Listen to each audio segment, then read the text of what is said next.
और अभी हमारा बड़ा बहाना होता है, बड़ा अच्छा, वो एक्चुअली इंग्लिश में मजलिस नहीं होती है, बच्चे आते नहीं हैं।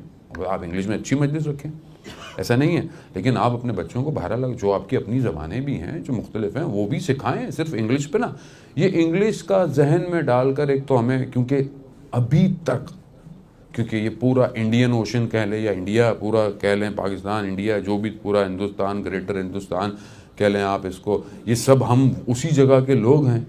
हम अभी तक तर्ज फ़िक्र ग़ुलामी है हमारी। इंग्लिश नहीं है तो कुछ भी नहीं है। किसने बोला आपको? मगर चाइना में इंग्लिश बोली जाती है।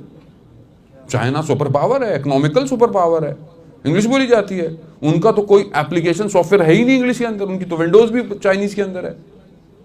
उधर तो या बाकी एप्लीकेशन चलती भी नहीं है, लोग जाते हैं तो वीपीएन लगा के बात कर रहे होते हैं।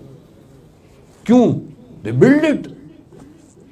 आज उसने ही पूरी दुनिया को मुश्किल में डाला हुआ इकोनॉमिकली। आप देखें हर चीज मेड इन चाइना है, हर चीज जो है वो मेड इन, चाहे आपका वो अमेरिकन प्रोडक्ट हो लेकिन मेड इन चाइना है, चाहे वो कोरियन प्रोडक्ट हो मगर मेड इन चाइना है। क्यों? क्यों? उन्होंने बताया चिप हम बना सकते हैं, सिस्टम हम बना सकते हैं, सारी चीजें हम बना सकते हैं, अपनी मर्जी से बनाएंगे, गुलाम नहीं बने। आप रशिया को देख ले, वो दूसरा सुपर पावर है, मगर उसके पास क्या इंग्लिश है? क्या नहीं है।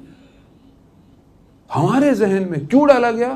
क्योंकि ये लैंग्वेज उनकी है। मैं ये नहीं कहता कि नहीं सीखनी चाहिए, हाँ सीखनी चाहिए, ज़रूरी है, आनी चाहिए, मगर ये क्यों क्यूब किया गया? क्योंकि जिसकी लैंग्वेज होती है वो जानता है कि इस लैंग्वेज में मैंने काम ख़राब कैसे करना है इनका।